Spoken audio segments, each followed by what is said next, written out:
Mga kapatid na nananampalataya sa Allah subhanahu wa ta'ala, ang dua, ang panalangin ay ito yung sinabi nila na silahul mu'min. Ibig sabihin ay sandata, isang sandata ng mananampalataya, ng taong mananampalataya. Bakit mga kapatid na nananampalataya sa Allah subhanahu wa ta'ala?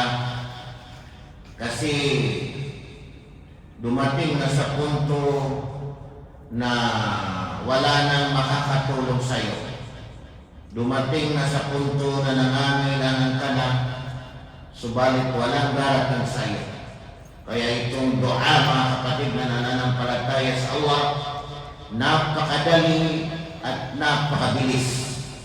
Napakadaling sabihin pero napakabilis, kasi agad-agad ang tulong ng Allah subhanahu wa ta'ala.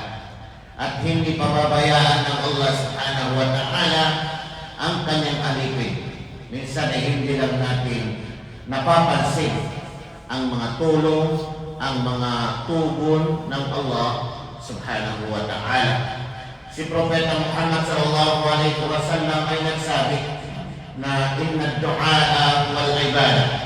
Katotohanan, sabi niya, na ang dua, ang panalangin ay siyang ibadah, siyang pagsamba sa Allah subhanahu wa ta'ala. Sa isa pang hadith na sinabi ni Propeta Muhammad sallallahu alaihi wasallam, laysa shay'un akrama 'ala Allah min ad-du'a.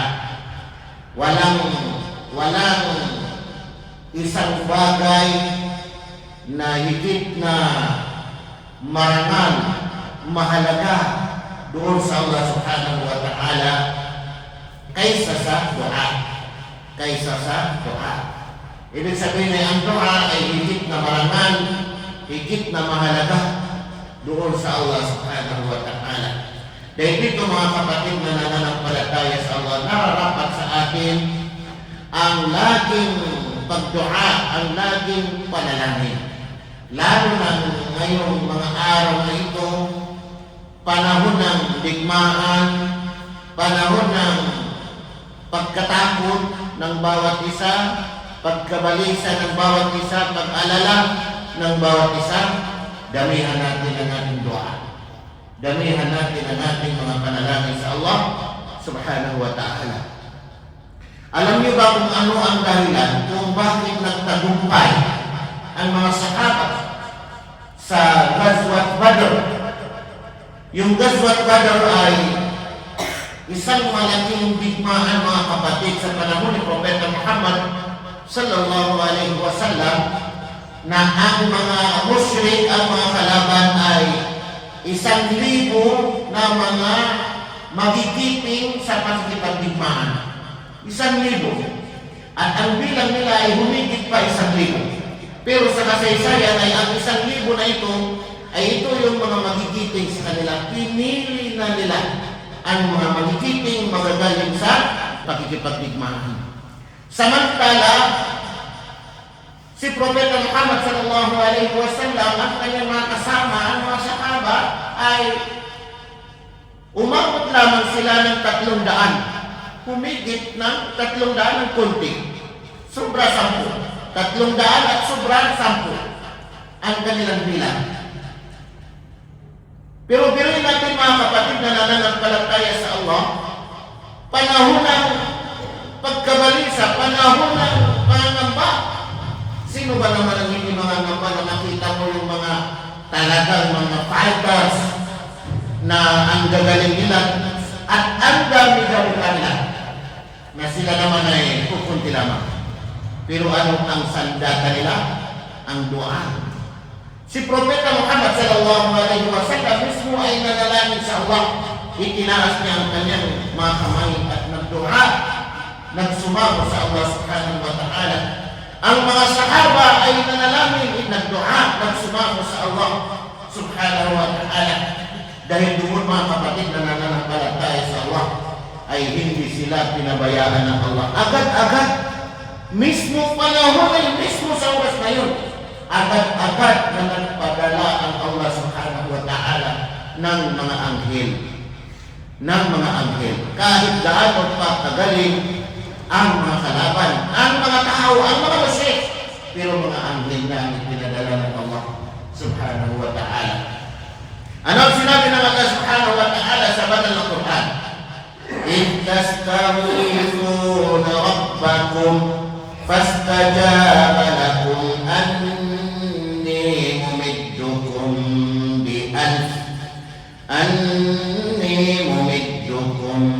بِأَلْفٍ مِّنَ الْمَلَائِكَةِ مُرْدِفِينَ إِذْ تَسْتَغِيثُونَ رَبَّكُمْ, sabi ng Allah subhanahu wa ta'ala, nang kayo ay nagsumamo sa inyong Panginoon, nanalangin sa inyong Panginoon, naghingi ng tulong sa inyong Panginoon, fastajaba lakum, ay tinugunan niya kayo.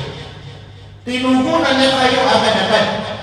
Anni numiddukum bi'alfin minal malaika, na nagsasabi ang Allah subhanahu wa ta'ala na ako, sabi niya, ay magpapadala sa inyo, tutulungan ko kayo ng 1,000 na mga anghel. Anni mumiddukum bi'alfin minal malaika, 1,000 na mga anghel murdifin, na yung mga anghel na ito ay sunod-sunod sila na nagsisipagbabaan. Kung titingnan natin sa ibang kasaysayan, mga ilan sa mga nabanggit sa hadith ng propeta ay mahigit pa ang pinadala ng Allah subhanahu wa ta'ala. Nagsipagbaba ang mga anghel na tuloy-tuloy. Tingnan ninyo mga kapatid na nananampalataya sa Allah. Ang mga kalaban, 1,000 na mga kalaban, 70 na namatay sa kanila at 70 na nabihag sa kanila. Tingnan ninyo mga kapatid na nananampalataya sa Allah. Pero ilan ang namatay sa mga sahaba ni Propeta Muhammad sallallahu alaihi wasallam? Humigit 10 lamang ang namatay sa kanila. Kukunti lamang. Agad-agad ang tugon, agad-agad ang tulong ng Allah subhanahu wa ta'ala. Kaya yung dua, yung panalangin, ay ibig sabihin ito yung ad-dua usilah al-mu'min. Ito yung sandata ng isang taong mananampalataya. May problema ka man o wala, manalangin ka, magdua ka sa Allah subhanahu wa ta'ala. Hindi yung saka ka nagdua sa Allah kapag mayroon kang problema, kapag mayroon kang matinding problema. Pag wala kang problema, pag masaya ka. Pag masaya ka ay ibig sabihin hindi ka na nakakaalaala doon sa Allah subhanahu wa ta'ala. Panahon ng bigmaan, panahon ng pagkakataonan. Ibig sabihin, anong sinabi ng Propeta Muhammad sallallahu alaihi wasallam? Ud'u Allah wa antum muqinuna bil ijabah. Manalangin kayo sa Allah. Magdua kayo sa Allah habang kayo ay nasa panahon na tutugunin ang inyong panalangin. Habang kayo ay nasa panahon na tutugunin ang inyong panalangin. Kaya mga kapatid na nananampalataya sa Allah, huwag natin ipagkakait ang mga dua, ang ating mga panalangin. Hindi lamang sa ating mga sarili, kundi pati na rin sa ating mga kapatid. At hindi lamang sa ating mga kapatiran, kundi pati na rin sa ating mga kapatiran sa pananampalataya sa mga muraditin. Nabanggit natin dito, sa mga muraditin, sa mga mujahidin, mga taong mga nakikibaka, nakikipagtikmaan, mga taong nagbabantay, mga muraditin, mga taong nagbabantay para protektahan ng mga Muslim. Huwag natin ipagkakait sa kanila ang ating mga dua. Hindi natin nakikita ang kanilang sitwasyon sa mga oras na ito, sa mga panahon na ito. Kaya mayroon tayong malaking sandata, itong dua, ay samantalahin natin itong sandata natin mga kapatid. Mas malakas pa sa mga nakikita natin o kaya ay mga naririnig natin mga kapatid na nananampalataya sa Allah subhanahu wa ta'ala. Aqulu qawli hadha wa astaghfirullah li wa lakum.